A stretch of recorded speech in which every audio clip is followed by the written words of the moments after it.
Welcome to The Explainer. Today we are diving into the absolutely fascinating career journey of Daniel Radcliffe. Now, most of us know him as the boy who lived, right? He was literally the face of a multi-billion-dollar franchise that completely defined a generation. But think about it. What actually happens after you hit the absolute peak of global fame before you're even old enough to drive?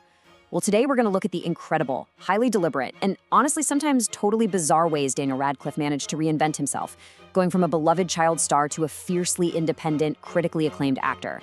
Let's get right into it. So, just to put the sheer scale of his early fame into perspective, we have to talk about this mind-boggling number. 95 million pounds. That was his estimated net worth back in 2021. For a little context here, he reportedly made about £1 million for the very first Harry Potter movie, and then around 15 million for the sixth. By 2009, he was literally considered the richest teenager in all of England. The gravity of that success is just massive. I mean, he had enough money to never, ever work another day in his life. He could have comfortably retired at 20. But as you're gonna see, being comfortable was pretty much the last thing on his mind. And that early wealth really highlights a massive paradox. Seriously, how do you move on when you've played arguably the most famous character in the world? It is the ultimate blessing, for sure, but it's also a major potential curse. Hitting ultimate success by the age of 12 basically means your face is forever etched into the public's brain as that one specific guy. Breaking out of that mold? Well, that takes way more than just letting time pass. It takes a really, really intentional strategy. It's actually staggering when you map out just how fast his life turned upside down. In 1999, at only 10 years old, he made his acting debut as a young David Copperfield for the BBC. Then, fast forward just a single year to 2000, and producer David Heyman and director Chris Columbus, who actually saw him in that BBC role, get him to audition for Harry Potter. And bam, by 2001, The Philosopher's Stone is out, it's shattering box office records everywhere, and he is an instant global icon. Just 3 short years. That is literally all it took to alter the course of his entire life. Okay, get this. Here's a wild piece of trivia for you. His parents, who actually used to be child actors themselves, initially said no. Yeah, no way. They completely rejected the Harry Potter role. They'd heard the contract demanded this huge 6-film shoot based out in Los Angeles, and they just really wanted to protect their kid from that grueling, isolating Hollywood machine. It wasn't until Warner Brothers came back to the table with a 2-film contract that shot locally in the UK that they finally gave in. It's crazy to think about how close he came to missing out on the opportunity of a lifetime, all because of his parents' protective instincts. But why did he even want to act in the first place? Well, in an interview with Michael Parkinson, he was super vulnerable about the whole thing. He admitted that school was actually really tough for him. He basically said, "I was rubbish at sports and I wasn't particularly good at academics. You just start to feel that you don't stand out at anything." So for him, acting was a way to do something totally unique, something no one else in his class was doing. It was a way for him to finally find his footing and stand out. And once he got the part, the film set pretty much became his school, his playground, the whole shebang. Because of the insane shooting schedule, he didn't go to regular school during those franchise years. He just got tutored right there on the lot. He even admitted to Parkinson that he was this totally hyperactive kid, constantly running around behind the scenes. But here's the thing, rather than feeling like he was robbed of a normal youth, he absolutely loved it. He forged these incredible, lifelong friendships with the cast and crew, and he always describes it as just a different, but really happy childhood. That bustling set was his true home.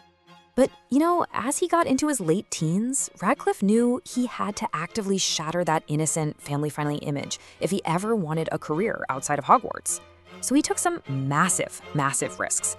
At just 17, he took on the West End play Equus as Alan Strang, a deeply disturbed stable boy.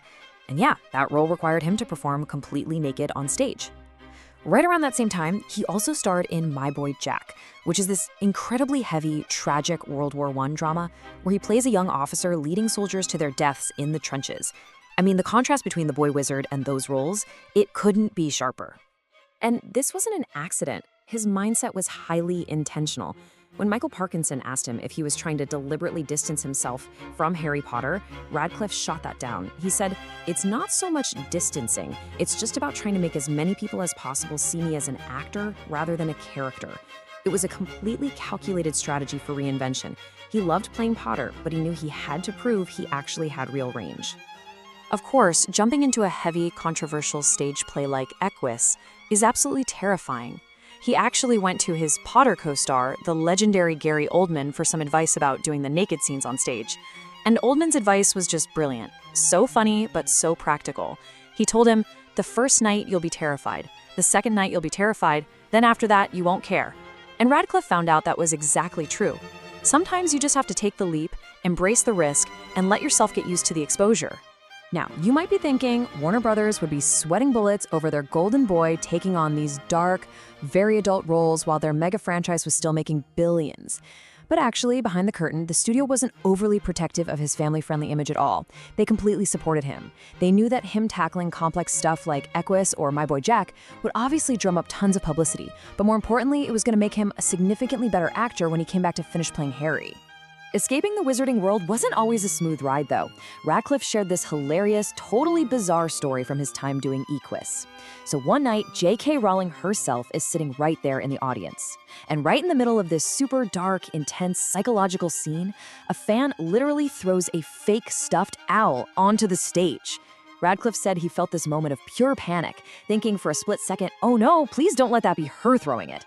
It's just a funny little reminder of how hard it was to outrun that shadow, even when he was sprinting away from it. Honestly, you only need to look at the premises of his adult indie films to see how far he pushed the envelope.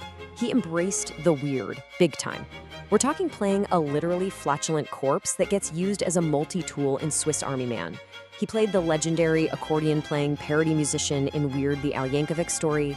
He went deep undercover as an FBI agent infiltrating a white supremacy group in Imperium. He grew actual devil horns out of his head in the movie Horns, and even played the famous assistant Igor in Victor Frankenstein. He wanted to visually shock the audience into recognizing his absolute versatility. And the crazy thing? These massive swing-for-the-fences risks paid off in a historic way.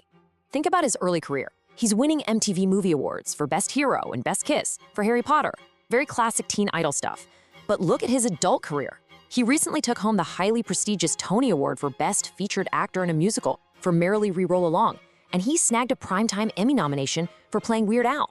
He completely successfully transitioned from franchise child star to a hugely respected, critically acclaimed actor. To really appreciate the relentless work ethic behind that kind of success, you kind of have to understand a very personal hurdle he was dealing with behind the scenes. Back in 2008, Radcliffe opened up about having a mild form of dyspraxia. It's a neurological condition that messes with motor skill development. So for him, really simple, everyday things like writing neatly or even tying his own shoelaces could be super frustrating and difficult.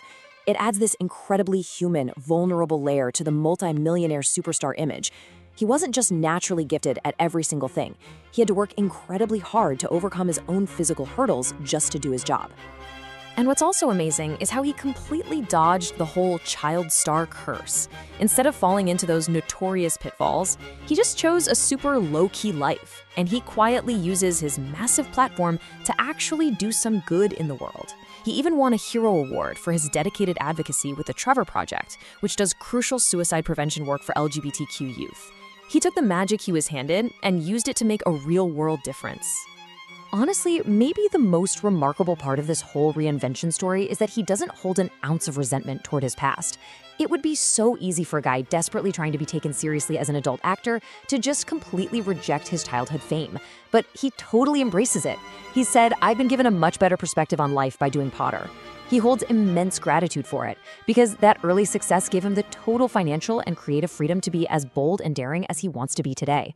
So, Daniel Radcliffe definitely could have taken the easy road. He really could have just counted his 95 million pounds and faded away, or just played safe, cookie-cutter action heroes forever. But instead, he actively chose the hardest path forward. He got naked on stage, he played a farting corpse, he embraced every weird quirk, and he worked tirelessly to make us see him as an actor, not just a character. Which brings us to a question for you. If someone with literally everything to lose is willing to take such massive leaps into the unknown, what risks are you willing to take to redefine who you are? Think about that for a